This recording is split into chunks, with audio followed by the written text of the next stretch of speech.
Hello my dear students, welcome back in the lecture series on project management techniques in the subject of management science or operations research. In today's video we would discuss about the procedure of calculating floats or slacks for different activities that are performed to complete a project. In the previous videos of this lecture series we have discussed how to draw a network for the given activities of a particular project, and then we have calculated the earliest start and earliest finish times for different activities, and then we have calculated the latest start and latest finish times for different activities. And in the end, on the basis of all of this information, we have calculated or identified the critical path of the network. So in this video we would discuss about the different floats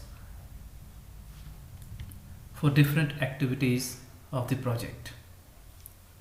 First of all, we need to understand the concept or meaning of the float or slack. Basically, floats represent the postponement or delaying of the non-critical activities without affecting the duration of the project in question.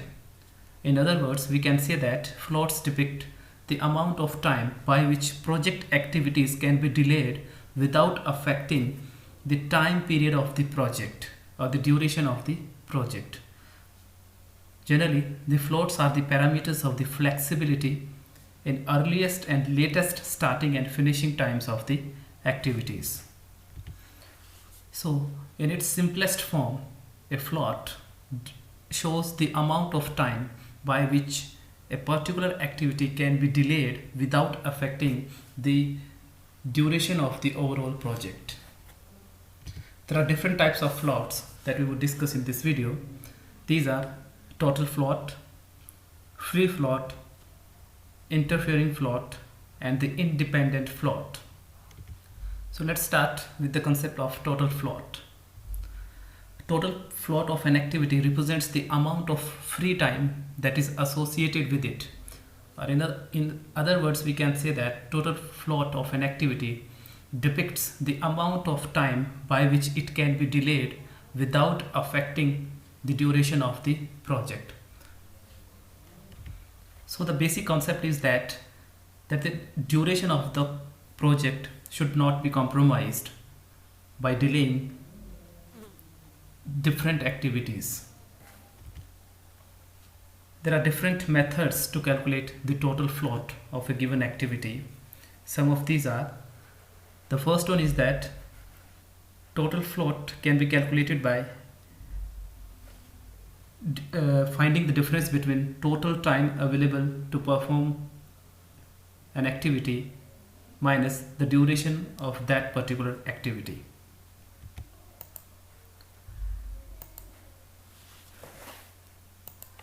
Total time available to perform a particular activity can be calculated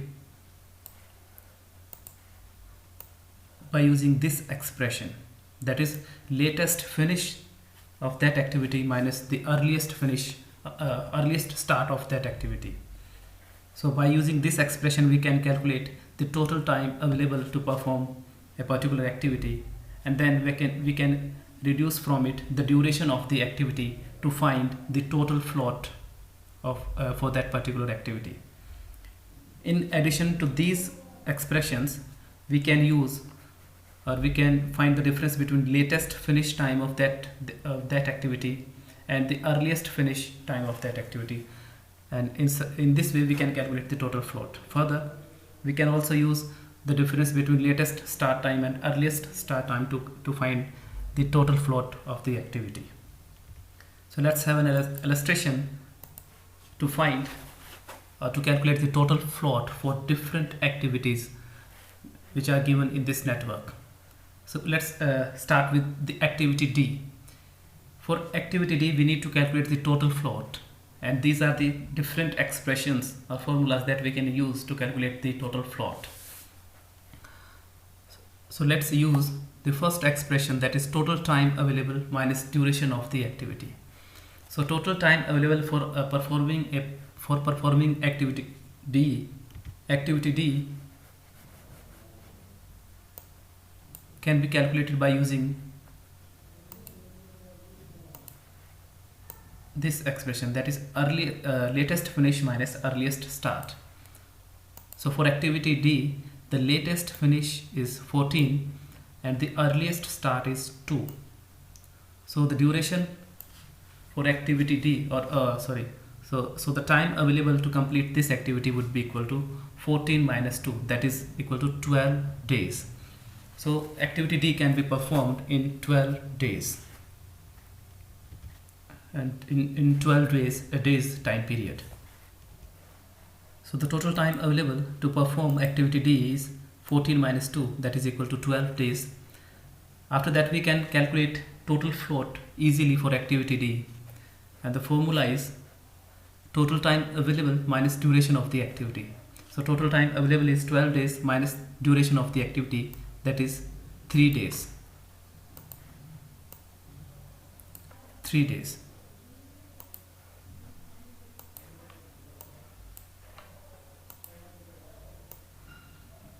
So total float for activity D would be 12 minus 3, that is equal to 9 days.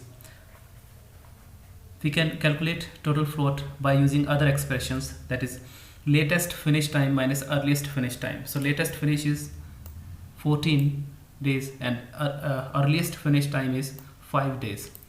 So the difference is 9 again. So the same value we get after applying the third formula. And the fourth one is latest start time minus earliest start time. So latest start is 11 and the earliest start is 2. So again the difference would be equal to 9. So by using these these formulas or expressions, we can calculate total float for activity D. In a similar manner, we can calculate the total float for other activities. Like for activity G, the total time available would be equal to 16 minus 11, that is total time available would be equal to latest finish, that is 16, minus the earliest start, that is 7. So total time available would be equal to 9 days. So out of 9 we need to reduce the duration of the activity, that is 4. So the total float available with activity D would be equal to 9 minus 4, that is 5 days. So similar procedure we can apply on other activities as well to calculate the total float for them. Now we will discuss the concept of free float.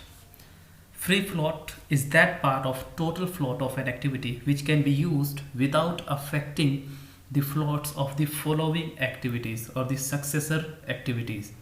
In other words, free float of an activity depicts the amount of time by which it can be delayed without affecting the earliest starting time of the succeeding activities or the following activities.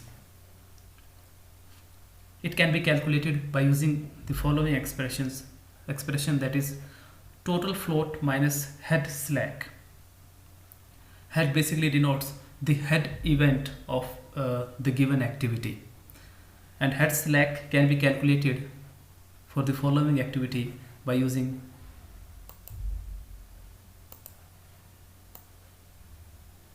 these expressions. Either we can use the difference of latest start and earliest start, or we can use the difference of latest finish and earliest finish.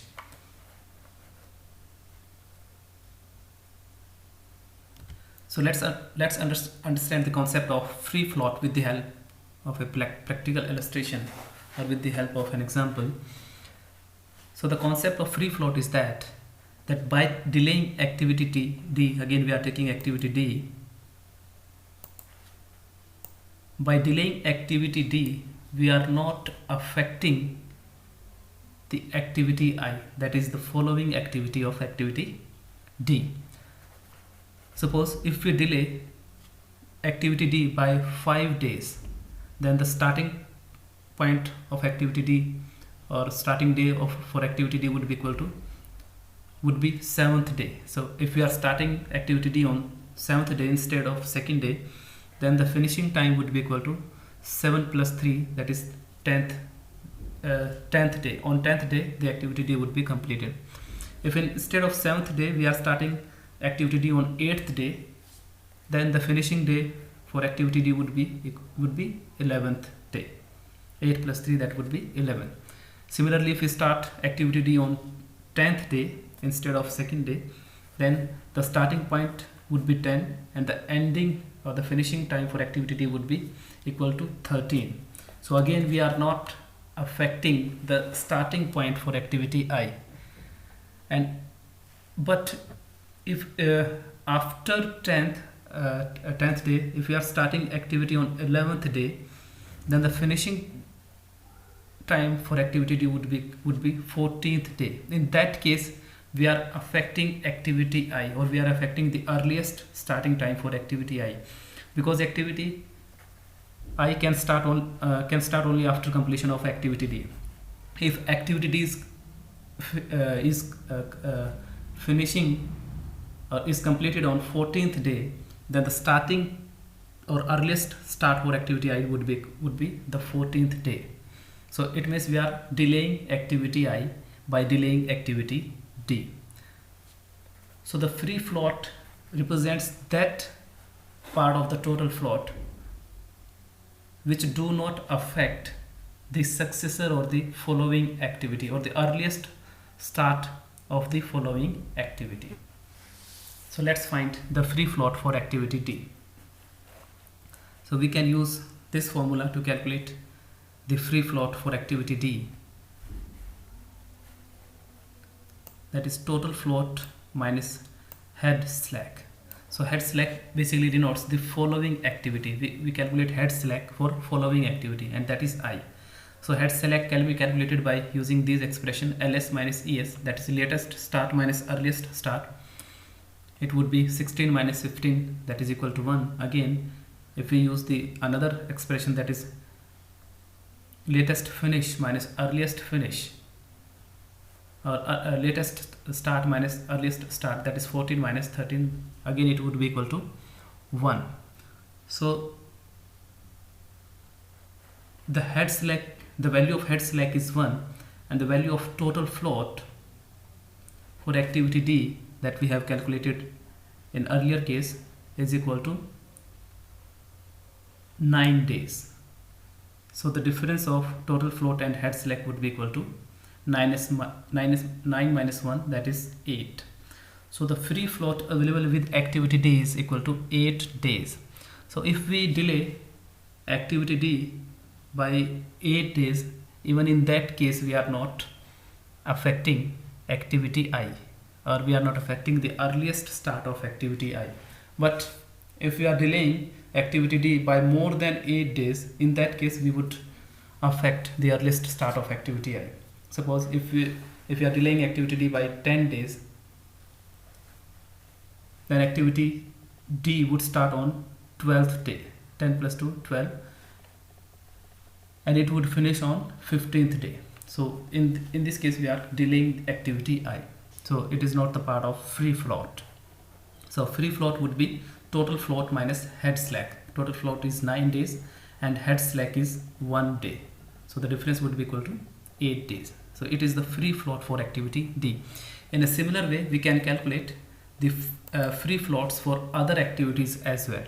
Suppose for activity G again, we are taking activity G. The total float is 5 days that we can calculate by finding the difference between latest finish and latest finish and earliest finish, or the difference between latest start and earliest start. So 16 minus 11, it would be equal to 5. So total float for activity G is 5 days minus the head slack. So head slack for activity G is 16 minus 15, that is 1. So 5 minus 1, it would be equal to 4. So 4 days would be free time available for activity G. So in similar way, we can calculate free floats for other activities as well. Now we will discuss about the third type of float, that is interfering float. It is that part of total float of an activity which affects the float of the following activities. Unlike free float, this float affects the following activities. In other words, we can say that interfering float of an activity depicts that part of total float which causes changes or reduction in float of the succeeding activities or the following activities. So interfering float is that part of the total float which affects or reduces the float of the succeeding activity.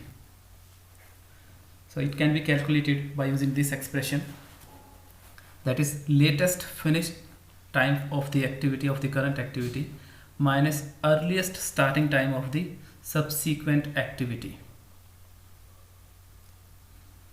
So we need to calculate the latest finish of the given activity, and out of that we need to reduce the earliest starting time of the subsequent or following activity. So let's have an example to understand the concept of interfering float. So let's again take the example of activity D, and we want to calculate the interfering float for this particular activity. So by applying this formula, latest finish time of the activity, so latest finish for activity D is 14, and earliest starting time for the subsequent activity. Remember, activity I is the subsequent activity of D. Its earliest time is 13.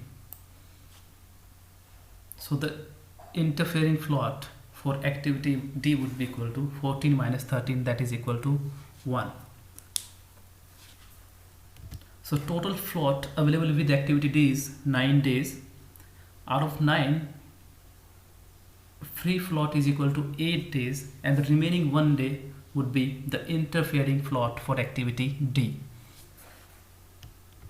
In a similar way, we can calculate the interfering float for activity G. For activity G, the latest finish is 16, and K is the subsequent activity of activity G, and its earliest start is 15. So again, the interfering float for activity G would be equal to 16 minus 15, that is 1. In a similar manner, we can calculate the interfering float for activity I. The latest finish for activity I is 16, and for the subsequent activity the earliest start is 15. So again, the interfering float for activity I would be equal to 16 minus 15, that is equal to 1. So in this way we can calculate interfering floats for other activities as well. Now we will discuss about the fourth type of float, that is independent float.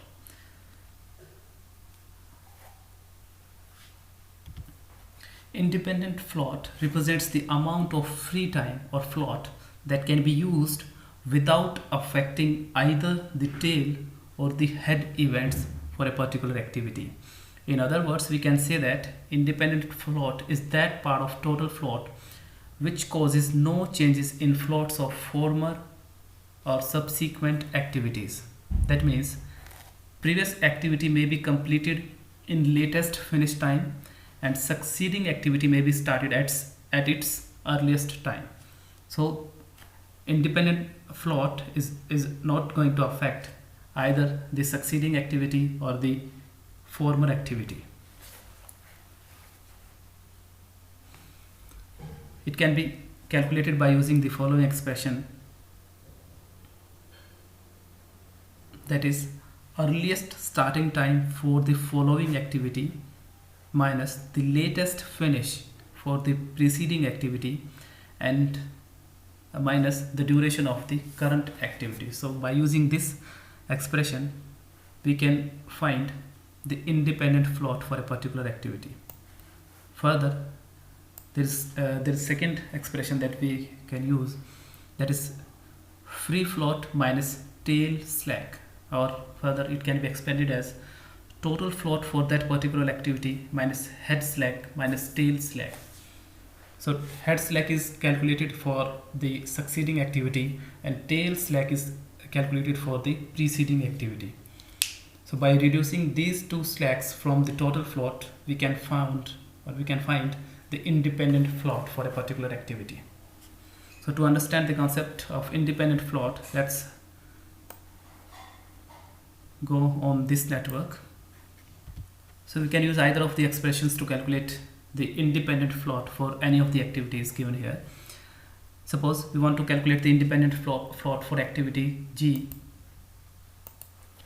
For if we use the first expression, that is this one,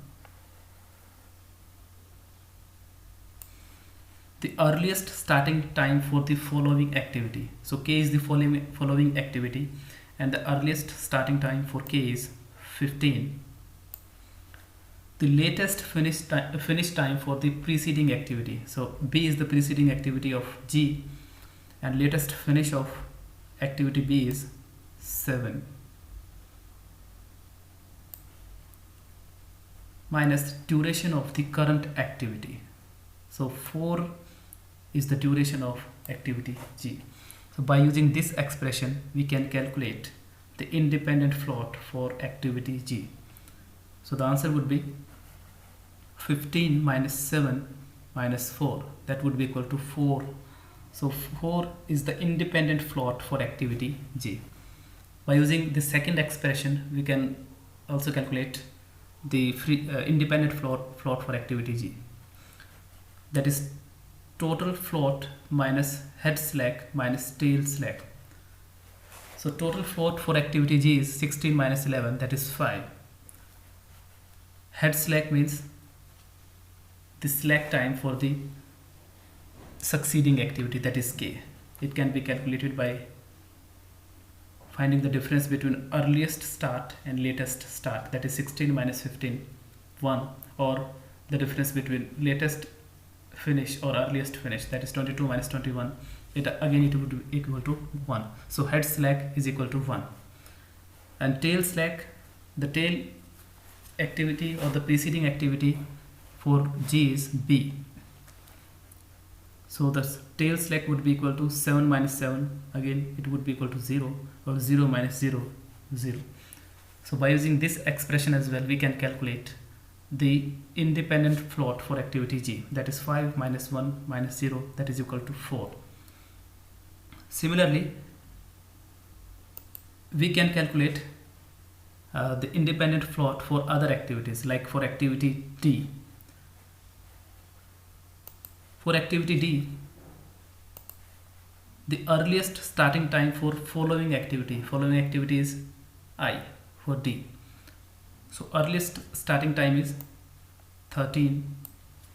Latest finish time for the preceding activity, that is activity A. So latest finish is 11 and duration is 3. So in this case, the answer would be equal to 13 minus 11 minus 3. So that would be equal to minus 1.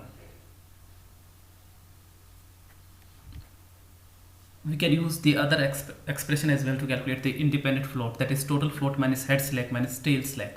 So total float for activity D is 14 minus 5, that is 9, or 11 minus 2, that is 9. So 9 minus the head slack. So for head slack would be 14 minus 13 or 16 minus 15, that is equal to 1. And tail slack would be equal to 11 minus 2 or 9 minus 0.